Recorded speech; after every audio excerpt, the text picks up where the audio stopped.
जैसा कि इस YouTube चैनल पे आप सभी मित्रों का हार्दिक अभिनंदन है। मित्रों, आज इस नए वर्ष में हम लोग जो है एक नई जर्नी स्टार्ट कर रहे हैं। पिछले कई महीनों से मैं YouTube पे नहीं आ पाया था, मुझे खेद है। तो आज मैं एक नई सीरीज के साथ आपके सामने उपस्थित हुआ हूँ। तो मित्रों, अब जो है हमारा जो नया सीरीज है ये लगभग रेगुलर चलेगा। तो हम कोशिश करेंगे कि हम आपकी सेवा में लगभग तत्पर रहूं। तो आज जो है इसी कड़ी में हम पहला वीडियो जो स्टार्ट कर रहे हैं यहाँ पे एक नए सेक्शन के अंतर्गत राज व्यवस्था के अंतर्गत। मित्रों, तो हम जो ये शुरू करेंगे इनमें हम लोग जो है वन बाय वन करके पूरे चैप्टर को कवर करने की कोशिश करेंगे। फिर अलग सेगमेंट को भी हम लोग देखेंगे। इसे जो है मुख्य रूप से बीपीएससी और दरोगा के एग्जाम को ध्यान में रखते हुए बनाया गया है, और खासकर उन सभी स्टूडेंट के लिए जो कि विभिन्न एग्जाम में अपियर हो रहे हैं, सभी के लिए ये लाभप्रद होंगे। तो मैं आज जो हूँ सबसे पहले ये बताना चाहता हूँ कि ये राज व्यवस्था। मित्रों, हम लोग अक्सर राज व्यवस्था, राजनीतिक शास्त्र, ये सब सभी एक ही चीज देखते हैं, लेकिन हमारे जो कॉम्पिटिटिव एग्जाम में है ये पहला चीज देखा जाता है कि ये राज व्यवस्था होता क्या है। मित्रों, ये राज व्यवस्था आप लोग सुने होंगे, इंडियन पॉलिटी। ये पॉलिटी अगर बात किया जाए तो हर राष्ट्र का अपना अपना राज व्यवस्था होता है। तो उसी तरह से जो है हमारा इंडिया का भी देखा जाए तो अपना राज व्यवस्था है। ये व्यवस्था जो है, देखिए यहाँ पे जो हम लोग अप्लाइड की बात करते हैं, मतलब जो हमारे यहाँ अप्लाई होते हैं सारे चीज, संवैधानिक चीज, उनके बारे में हम लोग पढ़ते हैं। तो राज व्यवस्था होता क्या है? देखिए यहाँ पे कोई भी व्यवस्था राज है, यहाँ पे देखिए मतलब बात की जाती है राज्य की व्यवस्था। तो बात की जाए तो राज्य की व्यवस्था, व्यवस्था किसकी होगी? तो राज्य की व्यवस्था। जैसे हर चीज की एक व्यवस्था होती है, प्रबंधन करना पड़ता है हर चीजों का। उसी तरह से हमारे राज्य को किस प्रकार से प्रबंधन किया जाए, अर्थात कैसे चलाया जाए, मतलब इस राज्य को कुशलतम ढंग से किस प्रकार से चलाया जाए। बात करते हैं कुशलता पूर्वक किस तरह से संचालित किया जाए, उसी को हम लोग राज व्यवस्था कर सकते हैं। मतलब कि वह व्यवस्था जिसके अंतर्गत किसी राज्य की व्यवस्था को, मतलब ऐसी व्यवस्था जिसके अंतर्गत किसी राज्य की व्यवस्था को कुशलतम ढंग से संचालित किया जा सकता है, मतलब पूरा उसको सुव्यवस्थित ढंग से संचालित किया जा सकता है, उसी को हम लोग राज व्यवस्था कर सकते हैं। अब इसमें क्या क्या जरूरत पड़ सकती है राज्य व्यवस्था में? तो राज व्यवस्था के लिए क्या क्या जरूरी हो सकता है? जरूरत की बात की जाए तो यहाँ पे जो है आप देख सकते हैं कि राज्य के अंतर्गत जैसे कल्याणकारी कार्यक्रम चलाते हैं सरकार, इस राज्य के अंतर्गत सरकार जो चलाती है जितने भी कल्याणकारी कार्यक्रम, ये एक राज्य की जरूरत होती है। जैसे कल्याणकारी कार्यक्रम की बात की जाए तो जैसे बात करते हैं कि बीपीएल की बात करते हैं, बीपीएल के अंतर्गत जैसे कि अनाज वगैरह मिलते हैं, या आपको बहुत सारे मेडिकल ट्रीटमेंट सुविधाएं मिलती है सरकार के द्वारा, स्कॉलरशिप मिलती है, ये सारे चीज जो है कल्याणकारी कार्यक्रम हो गए। इसके अलावा देखा जाए तो कल्याणकारी कार्यक्रम के अलावा जो होते हैं वह जो होता है, जैसे कि यहाँ पे चुनाव प्रणाली भी होती है। अगर राज्य है तो यहाँ पे चुनाव की भी जरूरत होती है। साथ ही साथ यहाँ पे आपका क्या होंगे, दलीय पद्धति की बात की जाए, दलीय पद्धति मतलब कई दल भी होते हैं जो चुनाव लड़ने वाले होते हैं, ठीक है। कुछ नीतियां भी होती हैं, रूल एंड रेगुलेशन भी होते हैं। इन सभी के माध्यम से जो है इस व्यवस्था को संचालित किया जाता है। जैसे एक हमारा क्लासरूम प्रोग्राम है, सपोज मान लेते हैं, तो क्लासरूम को चलाने के लिए भी व्यवस्था की जरूरत होती है, सिस्टम जरूरी होता है।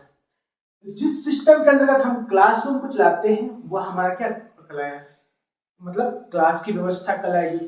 तो उसमें हमको जैसे कि जरूरत पड़ जाती है कि हम लोग चलाएंगे कैसे, तो बात करते हैं हम लोग जैसे कि वहां पे हम लोग रूटीन वाइज बताते हैं, या फिर हमारा मैनेजमेंट सिस्टम होता है सारा चीज।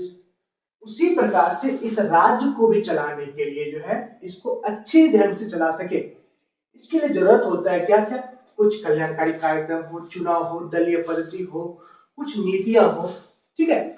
इन सभी के माध्यम से जो हम लोग संचालित करते हैं उन्हीं को हम लोग बोलते हैं राज्य व्यवस्था।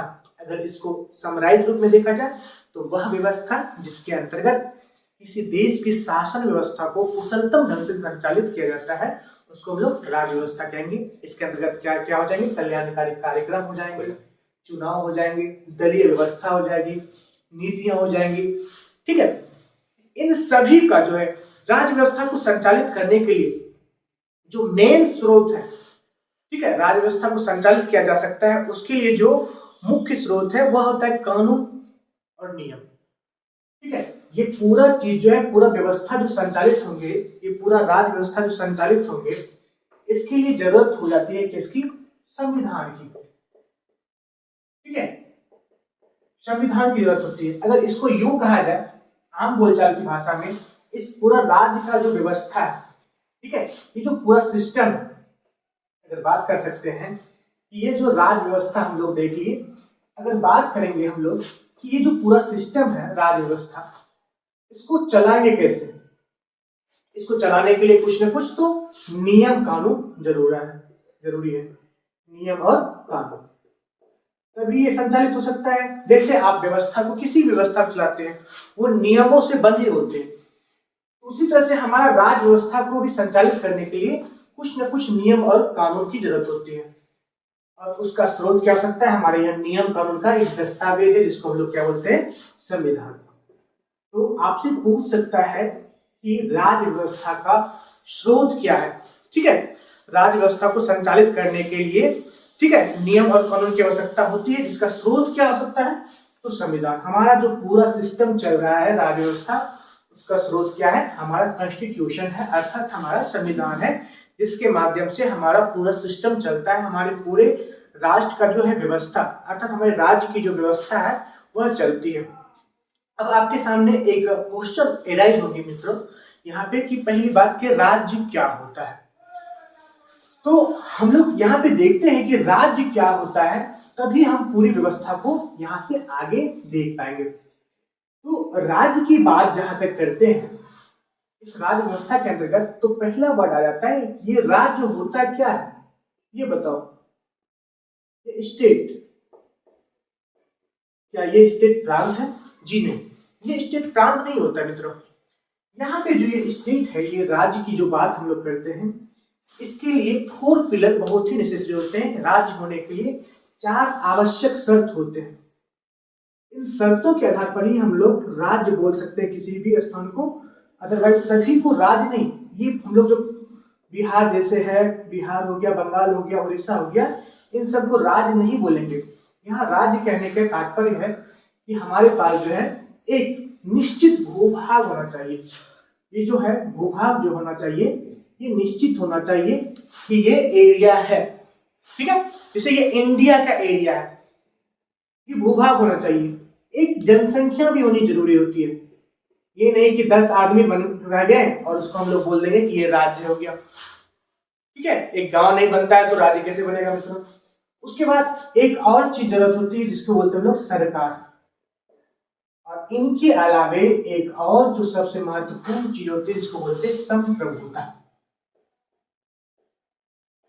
ठीक है, यहाँ पे आपकी बात करते हैं, लैंड की बात करते हैं, ठीक है, भूभाग की बात करते हैं, उसका पॉपुलेशन की बात करते हैं, पॉपुलेशन, इसके बाद गवर्नमेंट की बात करते हैं, और इसको बोलते हैं श्योरिटी।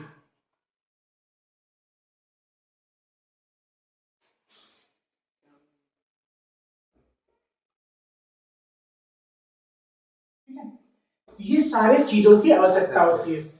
अब देखिए, जैसे कि एक इंडिया को लेते हैं, इंडिया एक राज्य, भारत एक राज्य। कैसे भारत राज्य? भारत के पास निश्चित भूभाग है अपना, ये भारत हमारा अपना प्यारा भारत, बात करते हैं तो ये जो है हमारे पास जो है, ठीक है, अगर इसको हम लेते हैं तो ये जो है हमारा भारत, अगर देखा जाए तो इसका अपना एक क्या है? निश्चित भूभाग है। साथ ही साथ हम लोग जनसंख्या में चाइना से आगे जा रहे हैं, मतलब हमारे पास ठीक ठाक जनसंख्या भी, पॉपुलेशन भी है, और पूरा जो सिस्टम चल रहा है उसके लिए गवर्नमेंट भी है। और एक चीज होती है जो कि समझ नहीं आ रहा होगा आप लोगों को कि संप्रभुता होता क्या है। जैसे इंडिया है, इंडिया अपना रक्षा स्वयं कर सकता है। अगर इंडिया पे कोई हमला किया, चाइना हमला किया, तो ये जरूरी नहीं कि इंडिया जाएगा वहां पे कि अमेरिका को कि मेरा मदद कर दो, मेरा मदद कर दो, ऐसा करना जरूरत नहीं होता है यहाँ पे। तो इंडिया जो है यहाँ पे अपनी रक्षा स्वयं कर सकता है। जब कोई राष्ट्र अपनी रक्षा स्वयं कर पाने में सक्षम हो पाता है, ऐसी स्थिति को बोलते हैं संप्रभुता। ठीक है, ये सभी चीज होंगे बिहार में। जैसे कि बिहार एक राज्य है, हम ये नहीं कहेंगे जैसे कि बिहार एक राज्य है। बिहार एक राज्य नहीं है। कैसे नहीं है? अगर भारत एक राज्य है तो उसके लिए कंडीशन ये है कि भूभाग होना चाहिए, जनसंख्या होना चाहिए, सरकार होनी चाहिए, संप्रभुता होनी चाहिए। लेकिन हम कहेंगे कि बिहार एक प्रांत है, राज्य नहीं। कैसे? तो बिहार के पास भी भूभाग है, जनसंख्या भी है, सरकार है, लेकिन बिहार के पास सॉवरेनिटी नहीं है, अर्थात संप्रभुता नहीं होती है बिहार के पास। इसलिए कि बिहार राज्य नहीं बल्कि क्या है मित्र? प्रांत है। तो यहाँ पे आपको क्लियर हो गया। अगर बात किया जाए तो ये राज्य के अंतर्गत क्या क्या चीज होना चाहिए। ठीक है, राज्य एक अमूर्त संरचना, अमूर्त बोले जो दिखता है, मूर्त मतलब होता है जो दिखता है उसको बोलते हैं मूर्त। जैसे ये पेन है, ये दिख रहा होगा आपको, इसको बोलते हैं मूर्त। जैसे हम लोग बोल लेंगे प्यार, ये दिखता है? नहीं। इमोशन दिखता है? नहीं दिखता है। ये क्या हो गया? आपका अमूर्त संरचनाएं हो गई जो नहीं दिखती है। तो राज्य भी जैसे दिखता नहीं है कि क्या क्या है, अमूर्त संरचना है। ठीक है, और लेकिन इसमें जो है आपका बहुत सारा चीज देखा जा सकता है कि संरचना होती है, प्रशासक होते हैं। ठीक है, इसमें आपका कार्यपालिका होती है, विधायिका होती है, ये सारे चीज इसमें सभी चीजों को मिला के हम लोग बोल सकते हैं कि राज्य। जैसे कि संसद भी होगी, न्यायपालिका भी होगी, विधायिका भी होगी, ये सभी संरचनाएं, प्रशासक भी होंगे, सभी संरचनाएं मिलके जो है एक राज्य का निर्माण करती है। और लेकिन ये चारों चीजों का होना बहुत ही आवश्यक है, निश्चित भूभाग, जनसंख्या, सरकार और संप्रभुता। अब इसी में से कई लोगों को यह होता होगा कि आप भारत को राज्य बोल रहे हैं तो देश किसको बोलेंगे बताओ ये। तो बात करते हैं राज्य। जब बात कर लिए तो यहीं पे एक और सवाल खड़ा होता है कि ये देश किसको बोलेंगे। ठीक है, ये देश, अपना प्यारा देश भारत, ये देश कैसे होगा मित्रों? हमने बोला क्या क्या कि आपके पास एक निश्चित भूभाग होना चाहिए, भूभाग के अलावे जनसंख्या होनी चाहिए, जनसंख्या के अलावे सरकार चाहिए, और सरकार के साथ साथ संप्रभुता चाहिए। ये चारों चीज है तो हमने बोला कि ये क्या है? राज्य। लेकिन इन सब के अलावे इसका बाउंड्री लाइन में मतलब सीमा भी निर्धारित हो, सीमा निर्धारित हो। अगर ये चारों के अलावे अगर उस क्षेत्र का सीमा भी निर्धारित है, मतलब बाउंड्री लाइन, देखिए भारत का पूरा बाउंड्री लाइन, ठीक है, अगर ये बाउंड्री लाइन में देखिए यहां से निर्धारित है हमारा, यहां से बाउंड्री लाइन निर्धारित है, तो ये बाउंड्री लाइन भी अगर निर्धारित है किसी भी क्षेत्र का, ठीक है, भूभाग, जनसंख्या, सरकार, संप्रभुता और सीमा भी निर्धारित है, तो हम उसको क्या बोलेंगे? देश भी बोल सकते हैं। उन राज्य को देश भी बोल सकते हैं। आपको तीन चीज क्लियर होगा। प्रांत में क्या अंतर है? बिहार एक प्रांत है क्योंकि बिहार के पास क्या नहीं है? तो संप्रभुता नहीं है, इसलिए कि बिहार क्या है? प्रांत है। बिहार के पास ये तीनों है, संप्रभुता नहीं है तो प्रांत है। राज्य होने के लिए क्या क्या चाहिए? भूभाग, जनसंख्या, सरकार और संप्रभुता। तो भारत एक राज्य है, कैसे? क्लियर हो गया। और भारत एक देश है, कैसे? तो निश्चित भूभाग है, जनसंख्या है, सरकार है, संप्रभुता है, और साथ ही साथ जो है बाउंड्री लाइन क्या है? डिफाइन है, निर्धारित किया हुआ है, इसलिए क्या बोलेंगे? भारत एक देश भी है। अब कई लोगों को यह भी आता है कि भारत एक राष्ट्र है। ये बताओ राष्ट्र कैसे है? तो यहां राष्ट्र की बात करते हैं तो हमारे जो है संस्कृति, जिससे इस सीमा रेखा के अंतर्गत यहाँ की संस्कृति, यहाँ की संस्कृति, यहाँ की संस्कृति, यहाँ की संस्कृति आपस में क्या करती है? मेल खाती है, जोड़ते हैं, सांस्कृतिक रूप से एक दूसरे को जोड़ते हैं। यहाँ पे आए संसद भवन में दिल्ली में, ये भी अपना संस्कृति बताएंगे, ये भी बताएंगे, ये भी बताएंगे, ये भी बताएंगे। सांस्कृतिक रूप से, सामाजिक रूप से, आर्थिक रूप से सभी क्या करते हैं? एक जगह जुड़ते हैं। जब किसी देश के अंतर्गत जो है सामाजिक, आर्थिक, राजनीतिक सभी चीजों से आपस में जोड़ने का प्रयास किया जाता है, तो ऐसे देश को जो है हम लोग क्या बोलते हैं? राष्ट्र। जैसे कोई सैनिक है, मदद कर रहा है, यहाँ का भी सैनिक हो सकता है, बिहार का भी हो सकता है, दक्षिण भारत का भी हो सकता है, गुजरात का भी हो सकता है, डेथ करेंगे। अगर सीमा पे वो डेथ करते हैं तो सभी के अंदर क्या होता है, राष्ट्रवाद की भावना जगती है। मतलब राष्ट्र के प्रति अपना क्या होता है, इमोशन जागृत होता है, चेतना का डेवलप होता है। ये हमारा राष्ट्र है, इसमें कोई एंट्री नहीं करना चाहिए। आतंकी हमला होता है, सबको लगता है कि नहीं हमारा राष्ट्र सुरक्षित होना चाहिए, चाहे वो किसी भी भाषा के हो, किसी भी संस्कृति के हो, डजेंट मैटर, कोई मैटर नहीं करता है। तो यहाँ पे राष्ट्र होने के लिए क्या होना चाहिए, आपका कल्चरली अर्थात आपका सांस्कृतिक, सामाजिक, ठीक है, आर्थिक इंटीग्रेटेड, मतलब कि एक दूसरे से जुड़ा होता है जब देश के अंदर ही, तो वह बन जाता है राष्ट्र। क्लियर? तो ये हमारी हो गई राज्य, प्रांत, देश और राष्ट्र की बात। मित्रों यहां से अब आगे बढ़ते हैं तो हम लोग यह देखते हैं कि हमने देखा क्या क्या, राज व्यवस्था को देख लिया, ठीक है। राज व्यवस्था को चलाने के लिए जो हमें कानून और नियम की जो आवश्यकता होती है वो हमें संविधान से प्राप्त हो जाता है। और फिर हमने देखा क्या क्या, यहाँ पे हमने राज्य के आवश्यक तत्व को देख लिया, जिसके अंतर्गत आपका जो है 4 पिलर था, ठीक है। 4 पिलर को हमने देखा कि जिसके अंतर्गत जो है आपका निश्चित भूभाग था, जनसंख्या था, सरकार था और साथ ही साथ आपकी संप्रभुता थी। और उसके बाद हमने देखा देश को, तो देश में क्या था, इन चारों के अलावे निश्चित सीमा रेखा होता है, उसको देश बोलते हैं। और वहीं हम बात करते हैं जब राष्ट्र की, तो यहाँ पे एक दूसरे के साथ कल्चरली इंटीग्रेट, मतलब कि सांस्कृतिक, सामाजिक, आर्थिक रूप से जब एक दूसरे से जुड़ा हो जाता है देश के अंदर, तो वह रूप ले लेता है राष्ट्र का। अब बात करते हैं कि ये राजनीतिक ढांचा कितने तरह के होते हैं, हमारे यहाँ कौन सा ढांचा अपनाया गया है।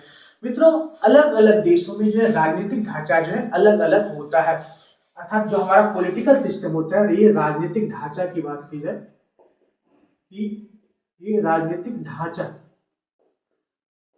ठीक है, पॉलिटिकल स्ट्रक्चर, ये बात करते हैं, पॉलिटिकल स्ट्रक्चर की बात करते हैं, ये कैसा कैसा हो सकता है। देखिए ये जो पॉलिटिकल स्ट्रक्चर है ये आपको भिन्न भिन्न जगह भिन्न भिन्न टाइप के मिल पाते हैं। जैसे शुरुआती दौरों में क्या था, शुरुआती क्षणों में अक्सर जगह राजतंत्र था, ठीक है, जिसको कि मोनार्की बोलते हैं।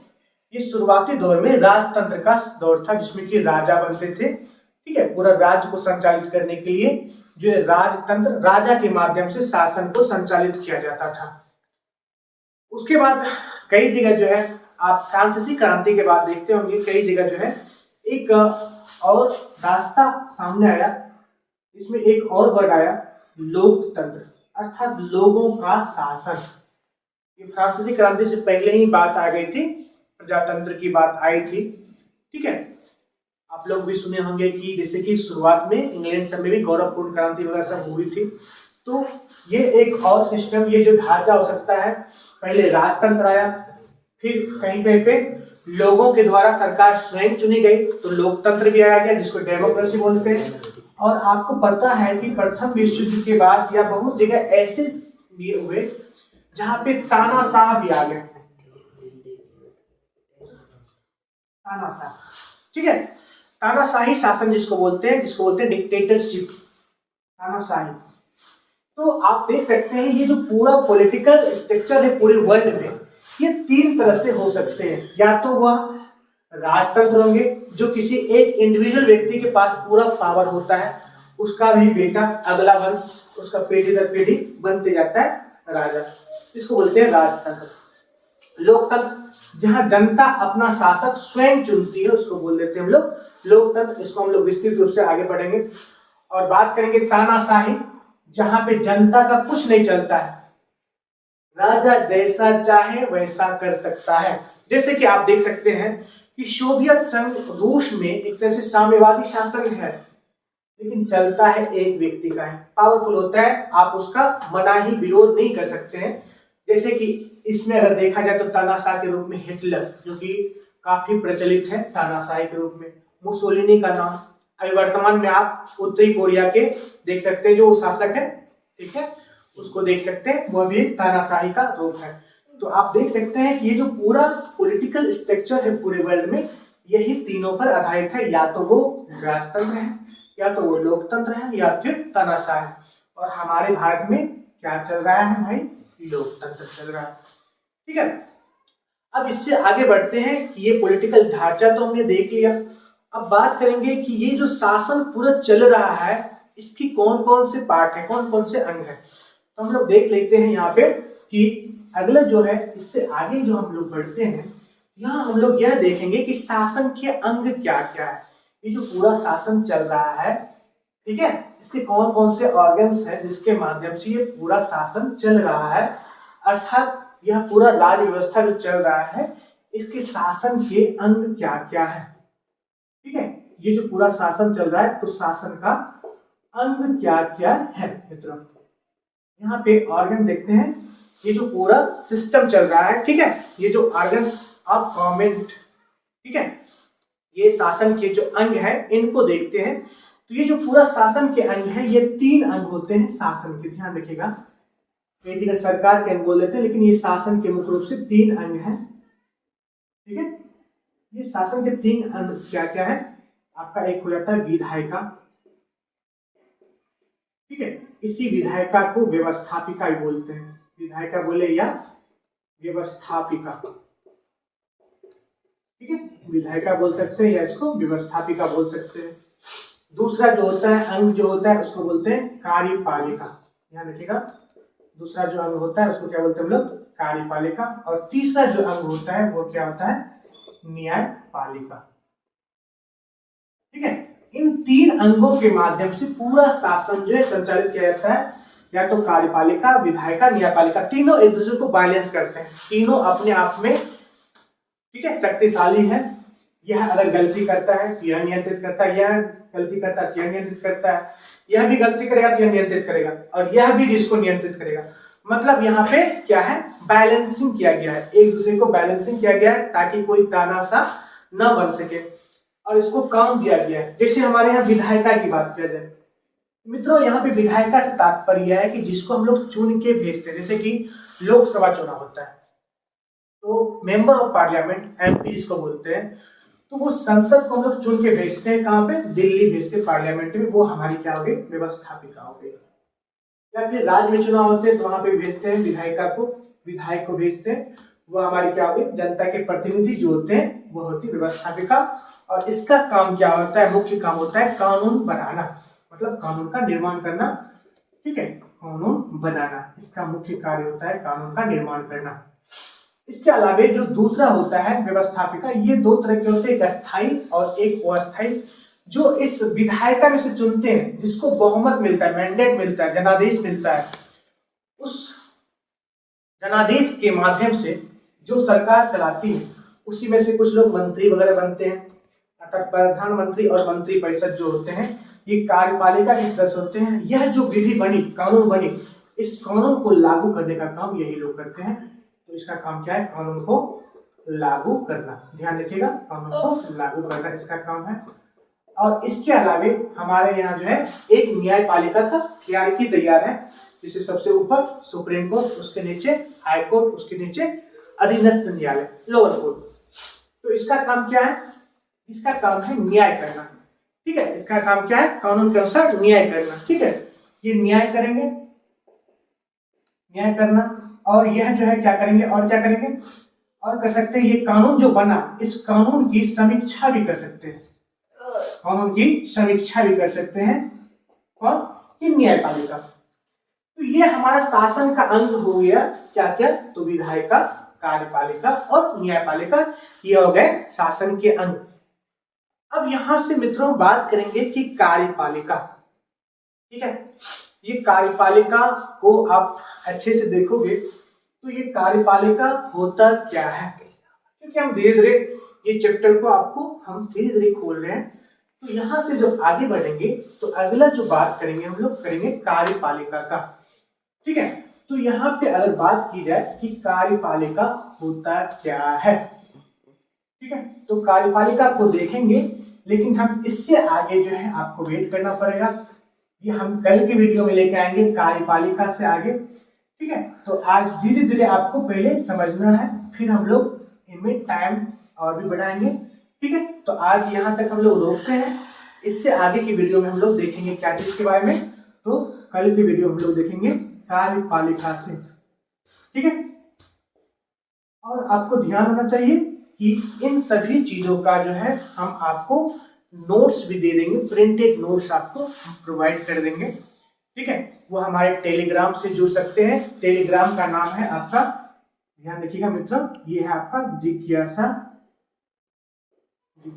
क्लासेस,